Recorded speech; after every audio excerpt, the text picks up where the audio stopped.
commencer, remercier chacun d'entre vous d'être venu, et notamment tous ceux qui ont contribué à ce que cet atelier puisse avoir lieu. Ici, je commencerai par les élus, les salariés et leurs structures. Je voudrais remercier tout spécialement les agriculteurs, sans qui cette réunion n'aurait pas beaucoup de sens. Nous savons que ce printemps a été compliqué, aussi bien en raison de la météo qu'en raison du contexte professionnel. Merci aussi au point territorial de la Mine-Voie et des Bastides, à la Chambre d'agriculture du Tarn. Donc on se retrouve ici dans le cadre du projet CICC, Culture intermédiaire pour atténuer le changement climatique. C'est un projet qu'on a monté il y a 3 ans dans le cadre d'un appel à projet de recherche de l'ADEME. On est dans la 3e année du projet, c'est l'année où on expérimente sur les territoires. La journée elle a été montée par le CEREMA avec la participation de toute l'équipe. Donc pour nous cet atelier c'est l'occasion de réunir des gens du terrain, de recueillir leurs réactions par rapport au projet et aux exposés qui vous seront présentés durant la matinée. Et puis le deuxième objectif, c'est de tester une méthode d'animation innovante avec vous. C'est une première pour nous aussi, pour toute l'équipe du projet. Et donc on a fait appel à l'association Le Temps d'Agir. Bonjour à tous. Je vous le rappelle, je m'appelle Lisa, je travaille dans une association qui s'appelle Le Temps d'Agir, qui est basée en Ariège et qui depuis une dizaine d'années accompagne différents projets partenariaux vers une transformation sociale ou sociétale. Vous allez entendre à plusieurs reprises ce que les chercheurs ont à vous dire. Ensuite, vous allez débattre par table. Je vais vous expliquer au fur et à mesure. Vous avez différents papiers qu'on va vous demander de remplir au fur et à mesure. Aussi, tout au long de l'atelier, on ne va pas chercher à vous mettre d'accord. Donc, quand on va vous demander d'écrire vos conclusions à table, vous n'êtes pas obligé d'être d'accord pour marquer un point ou une question. On ne cherche absolument pas à vous mettre d'accord, mais bien à savoir qu'est-ce que vous pensez chacun d'entre vous. Donc la question que l'on essaie de traiter dans ce projet, en tous les cas, une des questions principales, concerne le fait que ces cultures intermédiaires qui sont utilisées normalement pour répondre à une réglementation pourraient être aussi utilisées pour répondre à des enjeux de changement climatique. Et donc la question c'est est-ce qu'elles sont efficaces pour atténuer l'effet du changement climatique?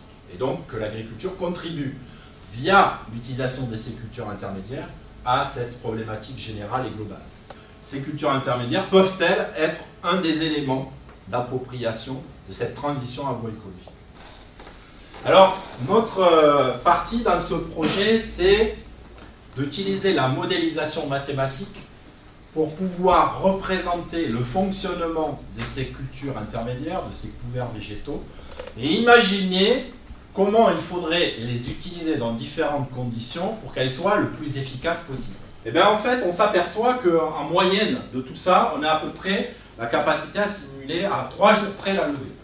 Vous voyez que globalement, le modèle représente les sens de variation, les ordres de grandeur.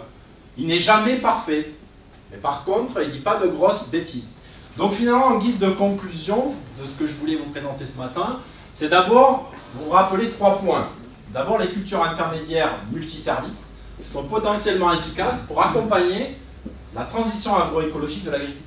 Deuxième point important, elles peuvent significativement contribuer à l'atténuation de l'effet du changement climatique. Troisième point, il y a des verrous techniques et que j'ai appelés pudiquement sociologiques qui existent. Donc il faut comprendre les ressorts de ces verrous-là et analyser comment on peut les surmonter. Donc pour moi, la modélisation est un des outils, avec l'expérimentation, qui peut être efficace pour simuler des scénarios, y compris pour évaluer des questions à l'échelle locale, et donc apporter des données à la discussion entre acteurs. Et donc, moi, la question que m'était posée et que je vous repose, c'est seriez-vous prêt à utiliser ces informations issues de ces travaux de modélisation pour élaborer des stratégies dans le cadre du développement territorial et de la réflexion que vous menez dans ces projets? C'est de mettre en place des ateliers dans lesquels les agriculteurs jouent le rôle de co-animation auprès de leurs pairs pour expliquer la logique de travail. Le bilan carbone, c'est 3 termes. C'est cet échange de gaz carbonique avec l'atmosphère qui est représenté ici. C'est en valeur négative parce qu'on enlève du carbone à l'atmosphère pour le mettre dans le sol, dans la plante. On apporte du carbone au sol, donc on en enlève à l'atmosphère sous forme d'engrais organique sur cette parcelle-là. qui est une ferme de production laitière. Donc il y a donc pas mal d'engrais organiques. Et on en exporte beaucoup pour alimenter le bétail. C'était du maïs en silage.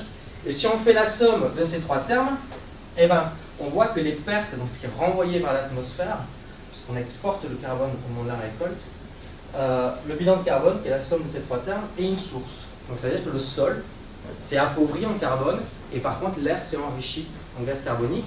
Et à l'inverse, sur cette parcelle-là, qui est une partie d'une ferme de production céréalière, on n'exporte que le grain, il n'y a pas d'engrais organique. La somme des échanges entre la parcelle et l'atmosphère et puis ce qu'on enlève au moment de la récolte, ça nous donne un bilan de carbone qui est à l'équilibre. Si on rajoute les émissions, il y a toutes les opérations techniques à ce bilan de carbone, on voit qu'on a un bilan de gaz à effet de serre qui est à peu près équilibré, alors qu'ici on contribue à réchauffer le climat en émettant des gaz à effet de serre. Et donc ça représente un peu nos modes d'alimentation aussi. Ensuite, on a mesuré l'albédo, donc la quantité d'énergie qui était renvoyée dans l'espace.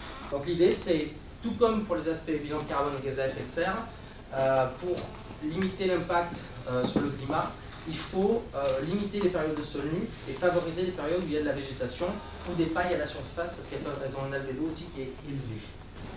Et on voit qu'en France, on est un des pays où on a le plus fort potentiel pour atténuer les émissions de gaz à effet de serre, et on pourrait compenser jusqu'à 16% de nos émissions, tous secteurs confondus, ce qui est un levier d'atténuation qui est considérable. Comment ces résultats ont été perçus? Donc, on s'est rendu compte qu'en se centrant d'abord sur l'exploitation de l'agriculteur, ça fonctionne bien, la discussion s'engage facilement grâce à l'outil cartographie. Cette approche peut être un support pour renforcer le lien entre agriculture et territoire et enrichir le projet déjà engagé en lien avec l'agence de l'eau. Dans le Gers, on est dans une démarche où, à partir d'un travail avec les agriculteurs, on reprend la dimension territoriale. Comme je vous le disais, on va vous laisser une bonne vingtaine de minutes au moins pour débattre par table. En fin de discussion, on vous demandera de choisir 1 à 3 réactions et 1 à 3 questions ouvertes que vous remarquerez donc sur le grand papier jaune qui est sur votre table. On est dans un secteur où on a beaucoup quand même d'élevage, donc les possibilités de culture intermédiaire sont minimes. Ce que j'ai remarqué, c'est quand ils ont montré là, entre le céréalier là, et le sud et le gars qui avait des bovins lait, je crois. Le bilan carbone et tout le reste, il est nul, comparé à la culture. Et ça va être pire, un couvercle, s'il est mal exploité, ça peut être pire que ce qu'on faisait jusqu'à maintenant. D'où l'intérêt d'avoir toujours une culture en place, un système racinaire toujours en place, qui fait fonction d'épurateur pour détruire les couvercles. Voilà. Il y a au moins 2 ou 3 solutions. C'est-à-dire où tu continues à travailler un petit peu, ou tu roules avec des rouleaux spéciaux ou pas forcément spéciaux. Quand la culture est à un certain stade, tu la roules, elle se dégrade toute seule, ou tu broies, ou après tu utilises de la chimie, toujours pareil. Un coup de glypho, du Roundup, tu le tues.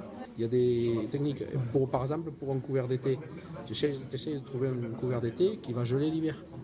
Comme ça, tu sèmes dedans, tu as ton couvert qui protège dans un premier temps les plantes qui vont sortir, et dès le premier gel, ton couvert il crève. C'est là où c'est que les chercheurs, il faudrait qu'ils cherchent des cultures qui nous amènent des choses comme ça, etc. On gagnerait beaucoup si les semenciers n'étaient pas si fermés et nous amenaient certaines cultures qui viennent de l'extérieur, etc. Plutôt que nous amener des OGM ou de je sais pas quoi. Une nouvelle plante qui ferait bien d'être chez nous et inversement. Ils ont fait à l'Amérique du Sud, à l'Amérique du Nord, les Canadiens en font. Et il y en a partout, il suffit de vouloir en faire. De mon point de vue, je préfère que le couvert, l'agriculteur le mette parce que c'est un choix personnel que pour une obligation. Parce que dans les obligations, on voit quelques obligations où le gars il fait ça pour le côté réglementaire, c'est fait à minima, ça marche pas bien, il n'y a pas de biomasse, il n'y a rien, ça sert à rien. Ça coûte cher, ça sert à rien.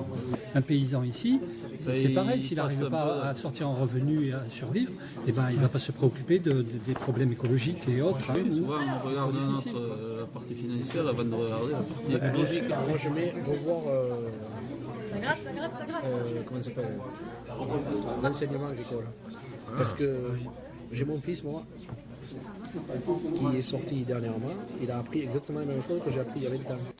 Donc je vais demander à une table si elle veut bien présenter ses conclusions. Est-ce que finalement le secteur des grandes cultures n'est pas plus concerné que les zones d'élevage, puisque les zones d'élevage, on va dire qu'à 80% elles sont souvent en prairie et du coup les marges de manœuvre sont plus faibles. Est-ce que les CIMS sont les meilleurs leviers pour lutter contre le changement climatique? Et pourquoi on fait cette journée sur cette thématique-là? Est-ce que d'autres thèmes ont été balayés? Est-ce que c'est pas plus la PAC qu'oriente les agriculteurs pour ce type de production? Ou indirectement, c'est quelle est l'échelle, quel est le meilleur niveau territorial pour aider les agriculteurs ou les inciter à travailler sur ces actions-là? Il faudrait des mesures pour favoriser ces CIMS, pour encourager les agriculteurs, donc les encourager ou valoriser l'implantation de ces cultures intermédiaires. Donc c'est les aider dans les pratiques, donc c'est un aspect technique d'accompagnement, un côté référencement, mais c'est surtout un côté, on va dire, incitation économique. Comment prendre en compte un certain nombre d'autres effets, l'effet sur la découverte, par exemple sur la pluviométrie, sur les matières premières transformables, sur la gestion des engrais de ferme, sur le bilan de travail. Faut pas été forcément abordé. Besoin d'acquérir des données techniques au niveau des couverts, sur les différentes espèces, sur des règles de décision, puisqu'il y a eu des échanges pour dire que c'est pas toujours si simple que ça d'implanter, de réussir, il y a des échecs parfois. Comment financer, entre guillemets, l'investissement des couverts végétaux sur au moins les premières années où on met en œuvre, où on n'a pas forcément le retour sur investissement dès la première année, et puis où on peut avoir quelques échecs parce que c'est pas si simple. Les couverts seuls, non, ça marche pas. Il faut en plus aller plus loin. Il faut aller encore plus loin, c'est-à-dire qu'il ne faut plus travailler le sol. Il faut avoir toujours un sol couvert au maximum et semer dans un couvert et dans la culture, etc. ou dans le chaume. Après, il y a l'histoire des coûts de ces couverts, comment on se les finance au début. Il y a d'après moi 3-4 ans à passer qui sont assez compliqués.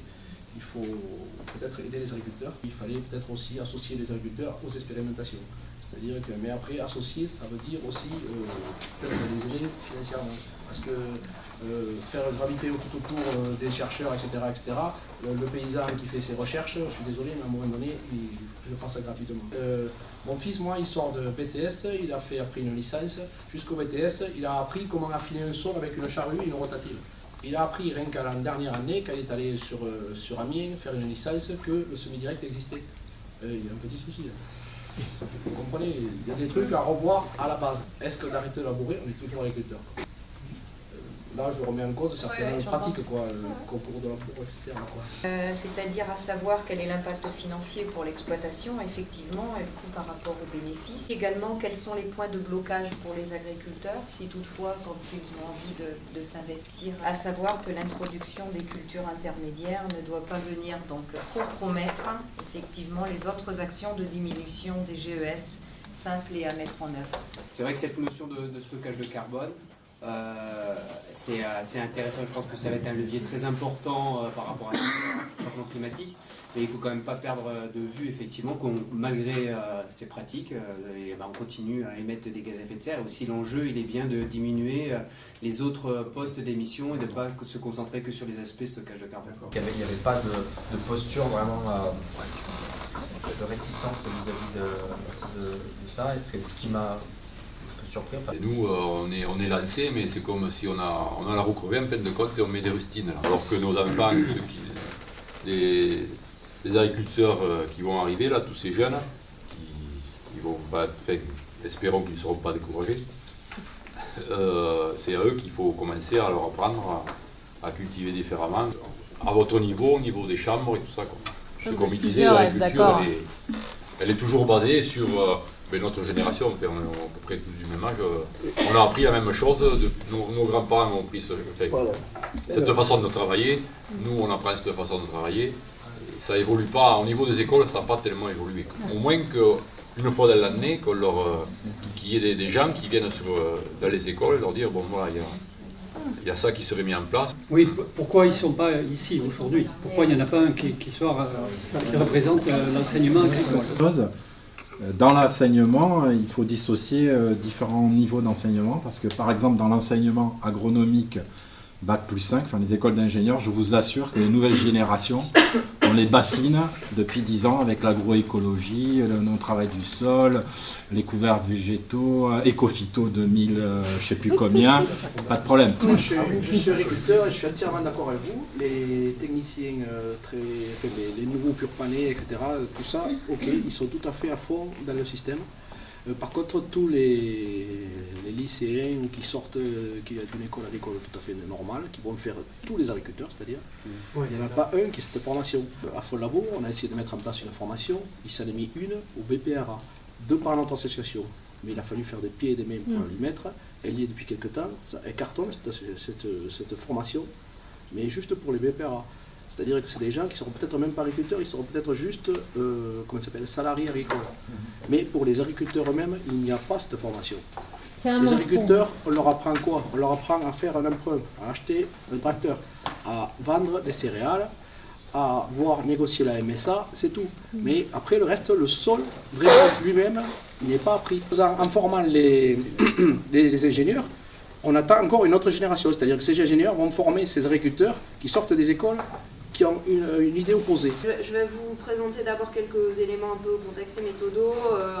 Ensuite, je vais plus insister sur le portrait des couverts tels qu'ils ont été vus par les agriculteurs, quelques résultats socio-économiques. Donc en fait, on a réalisé en 2015 une quarantaine d'enquêtes auprès d'agriculteurs, dont certains parmi vous ici ont peut-être été enquêtés. Les différences de perception entre les agriculteurs qui font ou qui ne font pas des couverts. Pour ceux qui font des couverts, on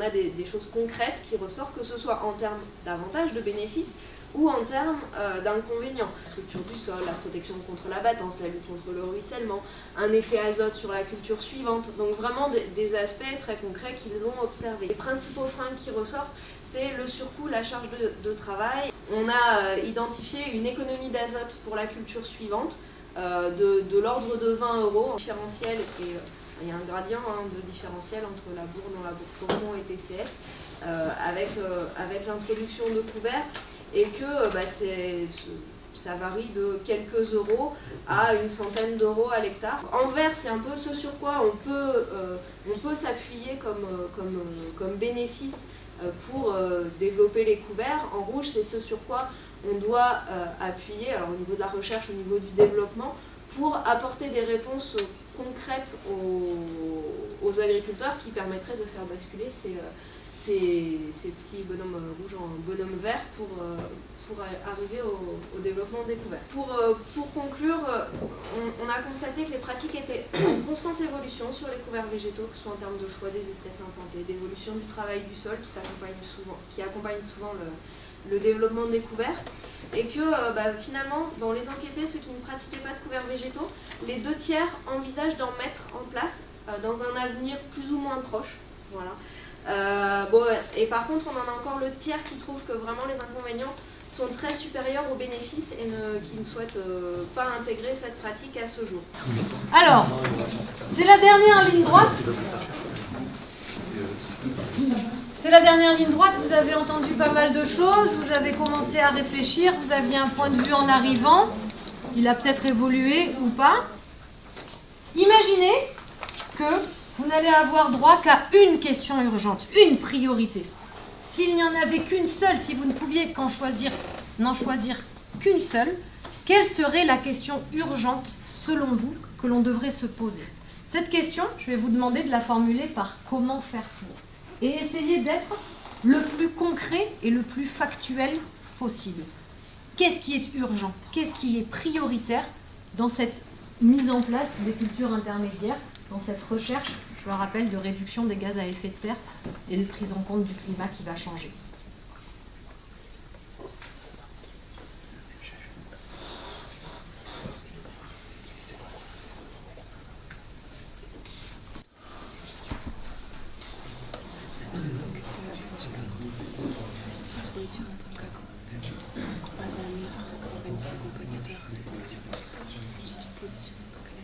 Alors, je vais passer dans ce chapeau, ramasser vos questions pour comment faire court, pendant que Stéphane va se charger de ramasser les papiers sur lesquels vous avez noté les questions, les points de vigilance, les demandes particulières de documentation ou de précision.